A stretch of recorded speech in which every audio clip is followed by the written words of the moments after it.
Assalamualaikum warahmatullahi wabarakatuh. Waalaikumsalam. Saya Abdul Khalik dengan sesungguh hati dan sepenuh hati meminta permohonan maaf kepada seluruh kaum muslimin, khususnya di Indonesia seluruhnya, dan para habaib semua, para suri rasul, para ulama, para kiai, para pemimpin. Saya dengan kesungguhan hati memohon maaf yang sebesar-besarnya atas ketidaksengajaan saya, keteledoran saya, dan ketidaktelitian saya men-share berita yang membuat gaduh dan sakit hati seluruh kaum muslimin. Jangan main-main sama orang-orang seperti ini. Makanya sering ada kalimat daging ulama itu beracun. Hati-hati tuh. Sekarang saya ingatkan ya kalimat ini, karena sering ada orang bermain dengan ulama tuh, edit fotonya, dibuat begini, buat begitu, keluar aja kalimat tuh, udah tuh, ya, udah paling ringan meninggal mengenaskan, paling ringan tuh. Habib Ahmad, demi Allah, kalau satu Indonesia takut dengan kepulangan makhluk yang satu ini, ada apa dengan kalian? Ada apa? Kalau ada orang yang tidak siap dengan kepulangan imam besar, ini yang ngomong orang Arab, ada apa dengan Indonesia? Ada apa? Kalau pulangnya satu orang ini membuat Indonesia jadi getar, membuat semuanya jadi ketakutan, ada apa? Orang Arab itu sendiri menjawab, kalau begini ada rasa ketakutan, demi Allah ada kejahatan yang sedang mereka sembunyikan. Jangan main-main yang suka ngubah-ngerubah wajah Habib Rizik. Jangan main-main yang suka menghina Habib Rizik di medsos. Kalian menghina cucu Nabi sama menghina Rasul kakeknya. Betul? Kalau dihubungkan berlaku hadis sebaliknya, siapa yang berbuat kejahatan dengan anak cucuku, lalu anak cucuku tidak sempat membalas semua kejahatannya di dunia, maka dengarkan aku kakeknya akan membalas semua kejahatannya nanti pada hari kiamat. Kalau sudah Nabi yang marah begitu, kita mau cari pertolongan dari siapa? Assalamualaikum warahmatullahi wabarakatuh.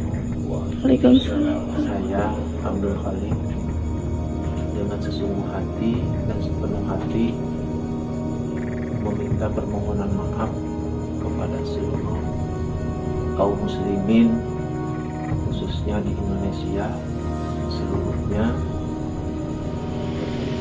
dan para habaib semua, para suri rasul, para ulama, para kiai, para pemimpin. Saya dengan kesungguhan hati memohon maaf yang sebesar-besarnya atas ketidaksengajaan saya, keteledoran saya, dan ketidaktelitian saya men-share berita yang membuat gaduh dan sakit hati seluruh kaum muslimin. Saya mohon yang sebesar-besarnya, terkhusus kepada Maulana Habib Rizik Syihab. Saya sangat cinta kepada beliau dan saya berjanji demi Allah tidak akan mengulangi perbuatan saya lagi, dengan sebenar-benarnya dan ikhlas di dalam hati. Sekian, mohon maaf dari saya. Assalamualaikum warahmatullahi wabarakatuh. Assalamualaikum warahmatullahi wabarakatuh. Waalaikumsalam.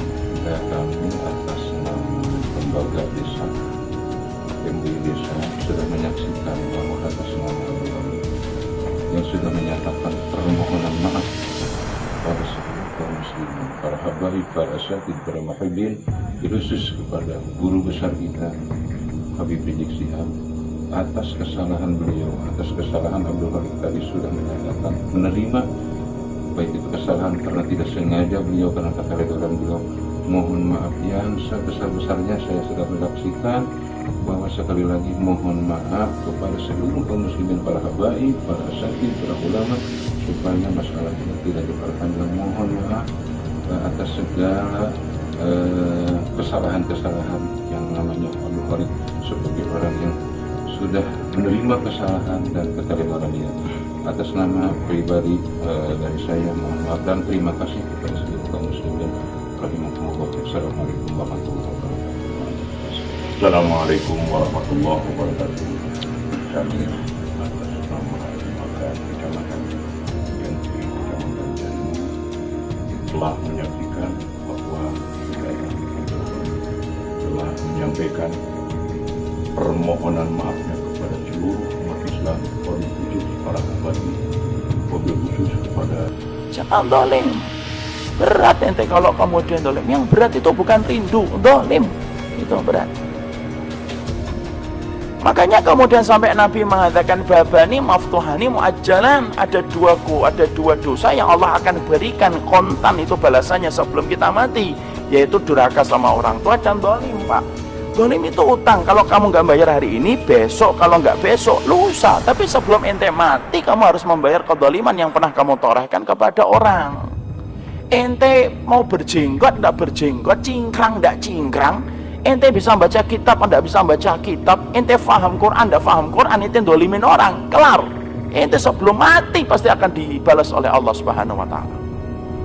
Pasukan Amerika itu yang membunuh kaum muslimin, pasukan Amerika yang membunuh kaum muslimin, Pak, yang ada di mana itu, yang membunuh kaum muslimin di Irak, di Afghan, pasukan Amerika itu balik ke negara mereka itu stres berat, Pak, mereka sampai mereka harus menghadap ke psikiater itu.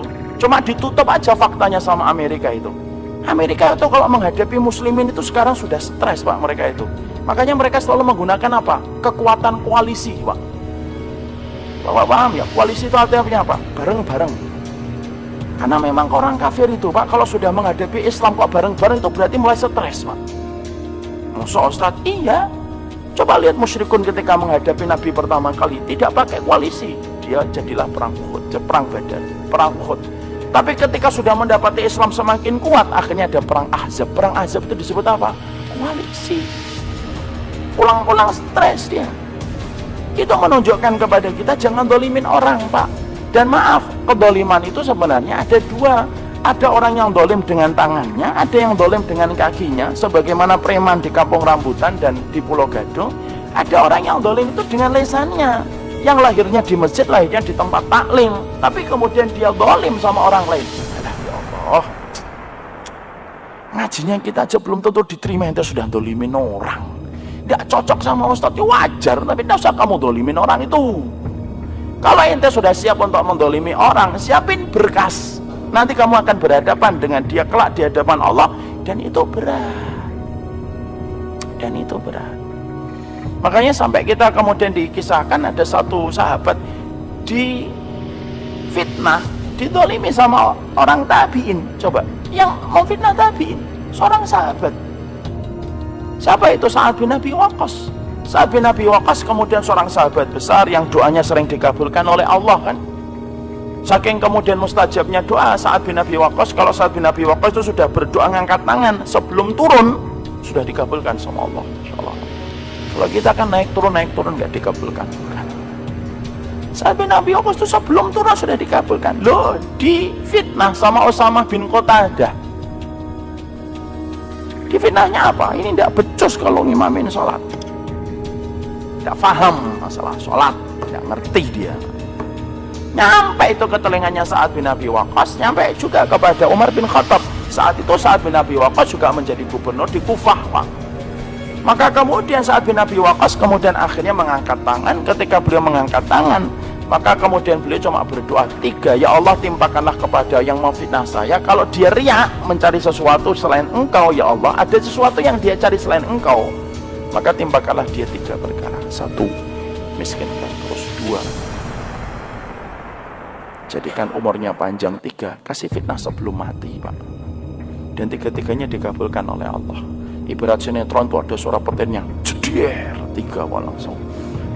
3-tiganya dikabulkan oleh Allah, Pak. Usamah bin Qatadah yang memfitnah Sa'ad bin Abi Waqqas itu, lalu kemudian miskin terus, panjang umurnya, bahkan kemudian ketika sebelum mati, kesukaannya apa? Godain perempuan yang lalu lalang di pinggir jalan. Sampai ditanyakan kepadanya, loh, ente itu sudah tua, alismu itu sudah berubah, masih godain perempuan. Dia berkata, inilah bayaran yang saya harus bayar ketika saya pernah mendolimi Sa'ad bin Abi Waqqas dan doanya dikabulkan oleh Allah. Padahal tabiin, Pak. Hasan bin Sabit itu pernah memfitnah dan mendolimi Aisyah radhiyallahu anha. Padahal Hasan bin Sabit itu beliau seorang sahabat luar biasa, tapi terpleset, namanya sahabat, tetap mereka tidak masuk. Pernah ikut-ikut kemudian memfitnah ibunda Aisyah berzina. Apa yang terjadi? Buta Hasan bin Sabit, padahal ini penyairnya Nabi. Ketika kemudian disampaikan berita butanya Hasan bin Sabit kepada Aisyah, Aisyah cuma berkata, saya berprasangka itu merupakan bagian dari hukuman yang harus dia balas ketika dulu memfitnah saya. Itu kata ibunda Aisyah. Loh, kalau sahabat tabi'in pernah terpleset ketika itu berkaitan kedoliman, Pak, dibayar kontan, apalagi anak, Pak, apalagi bapak. Mentang-mentang kita ngamalin sunnah gitu, kemudian sob yang pertama kita ngisi itikaf, kemudian kita ikut kajian Riyadhus Shalihin, kemudian dolimin orang. Loh, kok enak? Kok enak bener ente jadi orang? Terus kemudian ente halal gitu dolimin orang? Masalah kita tidak sepakat, wajar lah. Kok semuanya harus kita sepakati? Tidak bisa lah, Pak. Tapi kalau saya tidak suka sama orang, saya tidak akan dolimin lah. Saya akan berusaha untuk kemudian menjaga haknya sebagai seorang Muslim. Itu yang kita harus lakukan.